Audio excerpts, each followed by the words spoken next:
mayambu ahna maktada ikok nonna taramna okjari aikoina ngasi somuk puraga lakjari aikoina lepalaitana thajarak pawarida nongmutadi nokjage manga suba tangkak ngasi gi manga suba tangkak asidana wari asina kari haningliba habado mayam punamagna wari asi amuk taminarasi hojik tabirasi nongmutadi nokjage manga suba tangkak ngasi Rosan thasana nasu mabu mirai bire Rosan di Panakani ajade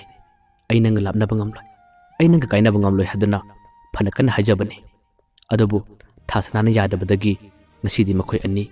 lapna ba kaina ba haibado oire Rosan mamanabagi yumda leba matamda chak chaba yade adum kapluga leki mamanabana mabu fazana theme itaw nang adum na khangano mana nangbu ngahaki nungai tabagi ngahaki saubagi nangwana adum haiborongani nakoy ani kaina ba yaroy akoina fazana hanjinanaba wari kaya ama sagani haduna mamanabasing aduna Rosanda fazana haire adobu mamanabasing aduna phana mateng panglabasu thasnadi ai mag hanjinaba ngamlaroy ai maga kaina rabani haduna adumak magi ningkiba phirebado hongdana leiki Rosan matam khara amadi chab thakpi yadana yamna wana leiki Rosangi yumlomdadi hojik phawba mabu thiba phangdribani mangkhiba machanupagi damakta pau kaya ama lobu lepte hangbu lepte makhoin ikai jabana machanupa mangkhre haduna di khabar da pau dadi hapkide adubu matam khara leiragadi Rosang leminairiba magi marup ado Rosang khoi yumda nong lae aduga magi mamada wari khudamuk sarame machanupa do magi manakta le ekhoida kisum tawdana lei haduna wari khudamuk tamlame mama adudi machanupa leire habige pau taba matamda yamna harau jarame nomugi numitta Rosangi mase ani duga mama duga machanupa bu lobu lakki makhoina machanupa bu lobu lakpa matamdadi Rosando sakham yamna kaire mayengsu yamna tarame aduga mamai adusu makoy yamna cholamme hanagi Rosando natre hojikti mahak ningba kaiba nungai taba kaya aduna mahaki sakham ado pungkai kairamme magi matawado ubada mahaki mache ani dudi hing hing kabe aduga manau nu baduda fazana haire ibungo nangna toribu sikarino asibu pakhang macha amana tawba thabakla nangna toribu sikarino nangina tawase ekota sina mu yemu nungaite kari matawno nangna toribu haduna mache ani aduna manau nu babu kolaga kabe aduga mama adusu masano pada fazana haire ibungo nang bhojik phawba nangi babung mu sauribra mabu waroribra ningba kairabro Rosando karimatu khumde wamatu chungangde tumina dumno tharaga leki mache ani adunasu fazana haire lao ibungo yumna chalasi nangna migi yumasida kariga dum leiribano yumna chalasi lao mamana su haire ibungo yumna chalasi lao ekhoigi nangna tomtani nangna sumna tawrabadi ekhoidi karamna leigani yumna chalasi lao haduna fazana haire Rosanga leminariba magi marup adunasu Rosando fazana theme marup chalo mama hoche che khoina nang bu lobu lakle nang yumna nungaina leyo adumna tawgun haduna magi marup aduna su fazana haibani adobu Rosandi karimata khumde chatkani su haide chalo su haide mamitagi mapidi lepletana tarae mato asum tawna Rosando hojikti mayam chalaga thembadagi mabu yumda puduna lakle adobu mahak yumda leirabasu wakhal nungai pham khangde thasnagi damak wakhal mon khalle shauna khiba khana khiba ke chum leitana nasidi mahak thasna glapna re pau phanaba phangdre pau phawna badi yamna kan hona jabane adabu thasna na yadrabani na man kari haironi kari haina pau pharoni thasna makhoy ani di khangna busu yamna kuidri nuksirak pa horak pagane thasna na mangonda gilap thokliba mabu kaina ra saharak liba masidani Rosanna tumpham chafam khangdana yamna wana leliba adubu mahakna yamna toina khalle tholiba thodosing ase aigi babungna thohan mane punamak aigi babungna tohonba ngaktani haduna mahak kaadu da leiba matamda wakhan kaya ama mon khalle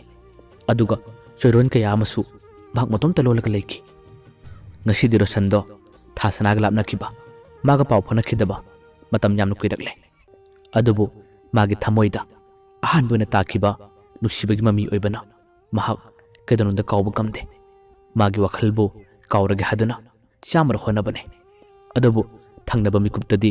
hektama kauba ngamde mahak kidama khanbada ngasi di Roshan wakhal khare khare choiba hore mahak depression khare khare lakpa hore asumna lakpadagi magi mamana masa nupa ase yumdigi chungtok thoktre masi khudingda adum unglaga leide haduna yamna wajarame nongmodi mama aduna makhoi lekaigi mag hanati naramba loinarama marupsing aduda fajana wari sare aigi chanu pase mahushaga manadre yumdagi su chungtok thoktre machi khudingda mahak asum unglaga leire nakhoina mabu khare khare koiba pubiyo mabu wakhan nungaina ba khare khare honabiyo haduna mama na basing aduda mama aduna fajana wari sare adumna wari sarakpadagi mama na basing aduna Roshangi manakta laklaga khare khare thokchi ekhone koiba chatpa matamda nangchu khare khare yaw haduna fajana wari sabane adubu Roshandi mama na basing aduna hairibado yade challusi tholusi habado mahak yadre mahakna yamna tapna magi marupsing aduda haire itaw ai thokpa talida ai yumda lehauge nakhoi adum thokluda haduna fajana khumlae magi pakhum aduda makhoi lekai marupsing aduna fajana haire itaw adumna tawgano farabasu fatrabasu nangsi pakhangne khare khare su koisi khare khare su thokchi adumna nahangna yumda dum leibado nangbu hainabra nangbu yamna nungaibra haduna marupsing aduna hange Roshanna makumlae asidagi hena nungaiba punsi sida amuk laaroi nakhoi adum koiruda ado nong phadok pudi aisu yauge asumna Roshanna yamna tapna khumlae adubu magi marupsing adudi nungti numit khudingi bakhoina thaba ma chatpa matamda Roshanbu hektama kaubulae Roshandi phanakani yajadabane adubu magi lekai gi marupsing aduna nungti numit khudingi mabu kaubula labanina kadi hairuni khare khare di thoi adubu chathoklabasu mahak thasana gi wakhal kauba ngamde aduga magi mapada ngasi phawba mahak kaude hanna phawba yengde wari sanade mahak mapa adusu mawang amane masanupana mangonda kaudabagum mahaksu masanupada kaude nungti numit khudingi thaklaga charaga ngaurga hekta mahlae hanagi changne karimata hanba leite adum magi thokpa ngafum tokpa ngawe langfam tokpa lange masagi damaktane haduna karimata khanba mapa natte matam khara Roshanna yumdagi mangkhiba adusu mapa adudi thodona kana thauchade masagi damakta nungaitaba awaba haibado mangonda karimata phawbiba natte matam kaya amasu ngasidi asum hawkhre matam kuina hawkhrebagi tungdadi Roshan su ngasidi thasanagi wakhal tamna kauba horakle magi marupsing aduga khare khare koibu chatminnaba pullaga thabak kaya ama chatminnabaduna nomagi numitta makhoi khulla dumaktada leisabi ama thengne nupi yedo masak mato yana phajai yengbada mitpham hongba naide magi mataw adu ubu matamda Roshan pungaw ngawki mitpham hongdana thorokliba nupi adabu yamna muna yengjakki Roshangi mataw adu ubada magalangminaba marupsing aduna Roshanna phajana haire itaw nangna duk thawai tana mitkuptana yenglibado nangi thamoida kariguma khara phawba male hayo nupi ase nang tasina nuksibra magi damak wakhal khara khanbra haduna Roshanna hange Roshan chu magi thamoida phawribadina asengma khudimang ado loina haire itaw asigi nupi ase nakhoi masa khangbra kadai dagino aidi mabu ubu matam asida aigi thamoi asida kariguma khara phawre masi kadai dagino khangbra haduna phajana hangle magi marup amana amuk yamna tapna asumna khumlae itaw nangdi yumdagi thoktabanina kadai dagi khangane nupi ase akhodi masa khangma kuire adubu mamingdi kari kawbon haiba khangde nangna tasena khoida jaraba nangna pamjarabadi ekhoi nangi mateng pange nupi asiga nanga phajana khangno adumna hairaduna mamana basing aduna nangi mateng pangbigini haduna Roshanda thajaba kaya ma pire numitugi nongan bada mamana basing aduga Roshanga makhoi punna lekai aduda lakle aduga nupi adugi lekai aduada leptuna makhoina nupi adu thorokpa ngaiki ngayak leragadi daw yaba haigadra nupi adu makhoi lekai gi angangsing amaga dukal dagi pusai khara leiba thorae tan chana magi marupsing aduna Rosan haire. Itaw, to, thorakle. Ngasidi nang karimatu wagano. Aikoina nangi mateng sodana pangadabane. Nupi ase nang sodana koinaragadabane. Asumna magi marupsing aduna Rosanda nungai body kaya matame. Rosansu magi marupsing aduna aduna nungai body kaya sarakpada. Harauje momo nokje. Nupi aduna manak nakpa dukan adaidagi posai lere ga chakrpa matungda Rosangi marupsing ado dukan adu tamna parap changi. Daw yaba haigadra dukan ado mauna hamana phamnak leirame. Rosandi dukan adu gi manak ka changlakte. Mahakti khara lapna lehauki. Rosangi marup amana dukan mapu aduda asumna hanglai. Itaima kainomta hangeba. Hojiki dukan sidigi pot laikibi khara chawile sabi me yawbudo. Mase swaidagera kari ming kauge. Magi wahaiduda mauna adu khangle. Mahagna nokpetona tamna khumlai. Ipungo mingbudi haigene. Ado nakhoi kanagino nakhoina paw haning ni bisipo.